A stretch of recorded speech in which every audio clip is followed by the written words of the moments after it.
మీ ఎలాంటి వ్యాపార ప్రకటనలకైనా వెంటనే మా ఛానల్ సంప్రదించండి. అందరికీ నమస్కారం. నేను శిరీష. ప్రస్తుతం మనతో పాటు ఉన్నారు ప్రముఖ ఆధ్యాత్మికవేత్త త్రిపుర సుందరి పీఠం దైవాజ్ఞ రమ శర్మ గారు. గురుగారితో మాట్లాడదాం. గురుగారు నమస్కారం అండి. గురుగారు,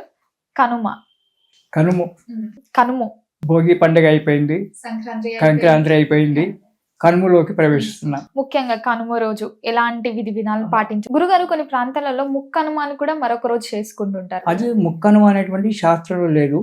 అది మనం తర్వాత మనం సృష్టించుకున్నటువంటిది. అది మనకు ముఖ్యంగా 3 రోజులే ఈ పండుగ. సంక్రాంతి తెల్లవారి కనుమ అంటాం. కనుమ పండుగ రోజు మనకు పంటలన్నీ చేతికొచ్చేస్తాయి కదా. ఇంకొకటి మనకు ముఖ్యమైన ఒక విషయం, సంక్రాంతి నాడు పాలు పొంగించుకుంటాం. కొత్త ధాన్యం వచ్చింది, మనము వాకిట్లో పెట్టి పిడకల మీద పాలు పొంగించుకోవడము, సూర్య భగవానుడికి మనము నైవేద్యం పెట్టడము అనేటువంటివి చేస్తాము. కొన్ని ప్రాంతాలలో కనుమ నాడు చేస్తారు ఆ పండుగ, కొన్ని ప్రాంతాలలో రథసప్తమి నాడు చేస్తారు ఈ విషయం, పాలు పొంగించడం అనేటువంటిది. అయితే ఈ పాలు పొంగించడం అనేటువంటిది సంక్రాంతి నాడు చేసుకోవచ్చు, తెల్లవారు చేసుకోవచ్చు.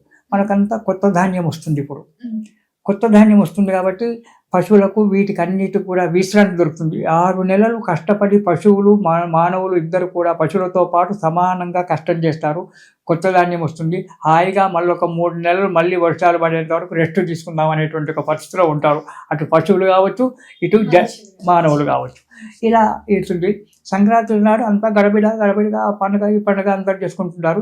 తెల్లవారు ఏం చేస్తారంటే ఎద్దుల పండుగ అంటారు. కొన్ని ప్రాంతాలలో ఎద్దుల పండుగ అంటారు. సామాన్యంగా నిజామాబాద్ ఆ ప్రాంతం దగ్గరకు ఎద్దుల పండుగ అంటారు. ఎద్దుల పండుగ అంటే ఏంటంటే కనుమ నాడు ఏం చేస్తారంటే హాయిగా ఇంట్లో మళ్ళీ అభ్యంగన స్నానాలు ఇవన్నీ ఇంటి అలంకారం అన్నీ అయిన తర్వాత వంటలు చేసుకొని, లేదా కొందరు వంటలు అక్కడే చేసుకుంటారు.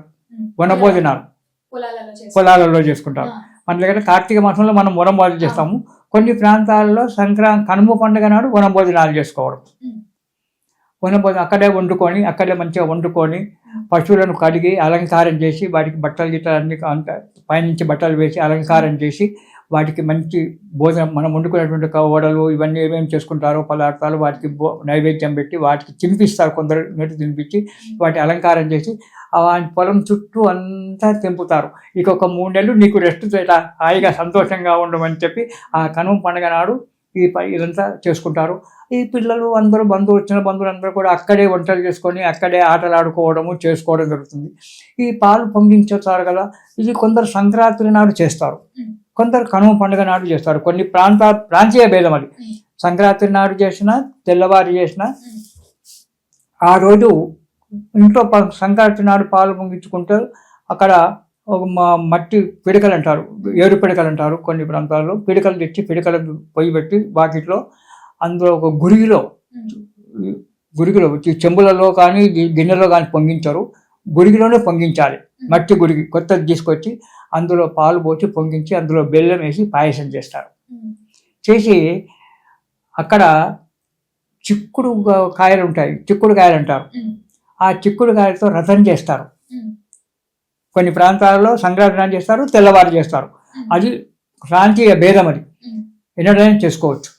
చిక్కుడు కాయలతో రథాన్ని తయారు చేసి అక్కడ పెట్టి చిక్కుడు ఆకులలోనే వండినటువంటి పాయసం సూర్యునికి 7 ఆకులలో 9 ఆకులలో నైవేద్యం పెడతారు. 7 ఆకులు సూర్యునికి, రథానికి 7 గుర్రాలు ఉంటాయి. 7 గుర్రాలకు 7 నైవేద్యాలు.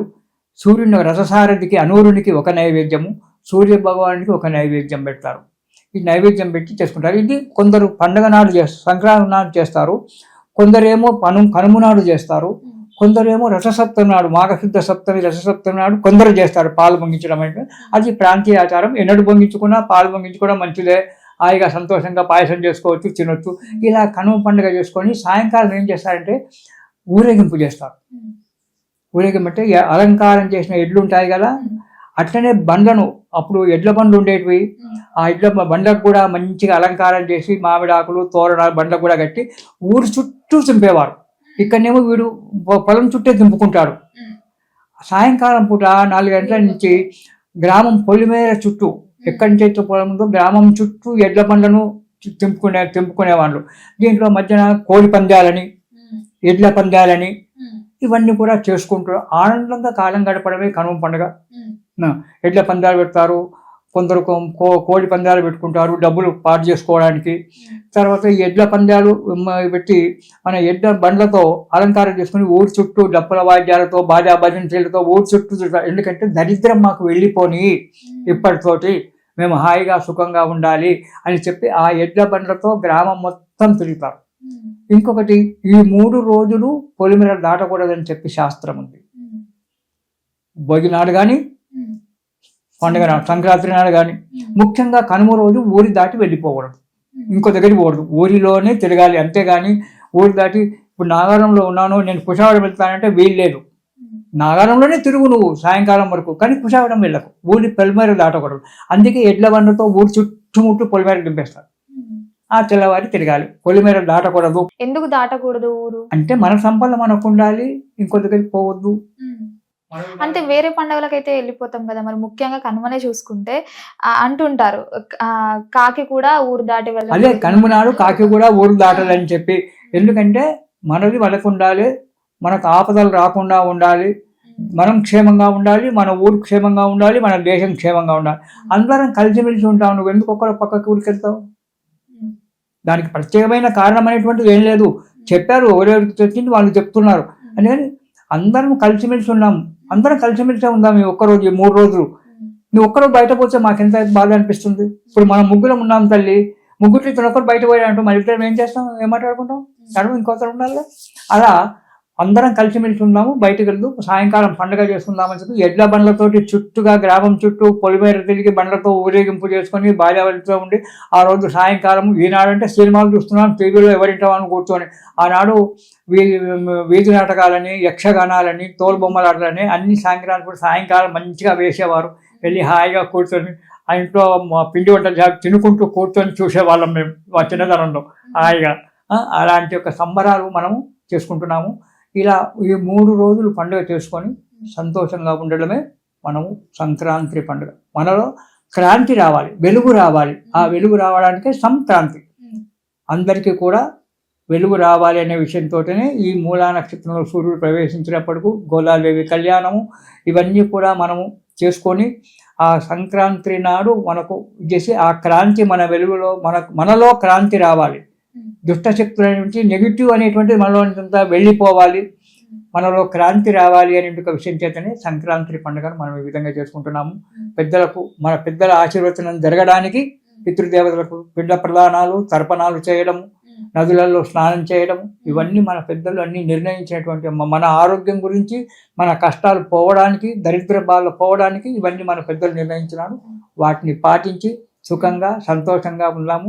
ఈ సంక్రాంతి మంచిగా హాయిగా 15వ తారీఖు నాడు సంక్రాంతి మనం చేసుకోవాలి. మన సూర్య సిద్ధాంతం ప్రకారంగా ఆ 15 తారీఖు నాటి సంక్రాంతి చేసుకొని ఆ దైవం యొక్క అనుగ్రహాన్ని, విష్ణుమూర్తి యొక్క అనుగ్రహాన్ని పొందుదాం, గోదాదేవి యొక్క అనుగ్రహాన్ని పొందుదాం తల్లి. ఇది శుభం. స్వస్తి సర్వేషాం సమస్త సన్మంగళాని భవంతు.